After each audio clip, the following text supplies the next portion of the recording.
वाह, काय आता मिळाली का चव? होय तर आता मिळाली खरी चव. MDH चंकी चाट मसाला, जीवनाला खऱ्या चवीचे रंग. असली मसाले सच MDH. जिल्ह्यात मागील 2 दिवसापासून सततधार पाऊस बरसत आहे. त्यामुळे शेतकऱ्यांनी आपल्या खरीप हंगामातील पेरणीला सुरुवात केली आहे.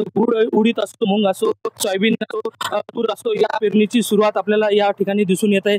खरीप हंगामात जीव तयार केलेल्या शेतकऱ्यांनी मोठ्या प्रमाणात आपली पेरणी ही करताना दिसून येत. बैला सायन असो या ट्रॅक्टरच्या साहाय्याने ही पेरणी केली आहे. तसेच शेतकऱ्याला आतापर्यंत जो मान्सून पूर्व पाऊस होता त्या शेतकऱ्याला जो काही शेतकऱ्यांनी पेरणी केली त्या शेतकऱ्याला या पावसामुळे फायदाही झाला. तसेच आता सध्या जे खरीप हंगामातील पेरणी चालू आहे त्यामुळे शेतकऱ्याच्या चेहऱ्यावर आनंद दिसून येतो. आपल्यासोबत शेतकरी आहेत. नेमकंच दादा किती झाले तुमचे? नेमकंच केव्हापासून पेरण्या सुरू झाल्या? पेरण्या कालपासून सुरू झालेल्या आहेत. किती टक्के तुझ पेरण्या झाल्या तुमच्याकडे? 70-80% पेरण्या झालेल्या आहेत. तसं म्हणजे किती काय काय पेरलं? तूर, सोयाबीन, जास्तीत जास्त तूर, सोयाबीन आणि हळदीची लागवड ही पहिलेच करण्यात आली. पहिला पाणी झालेला होता त्याच्यामुळे हळदीची लागवड आधीच करण्यात आली. नक्कीच हे आपले स्वतः शेतकरी होते. यांनी तूर, सोयाबीन, मूग, उडीद आणि आता हळदीची लागवड जी आहे ती यापूर्वीच केल्या झाल्या आणि या पावसामुळे शेतकऱ्यांना फायदा होत आहे.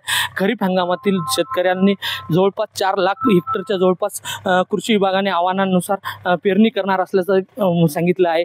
सचिन राणेसह विठ्ठल देशमुख, TV9 मराठी, वाशिम. आता छोले असो किंवा चवळी, पांढरे चणे असो किंवा काळे चणे, सगळं काही कमाल बने.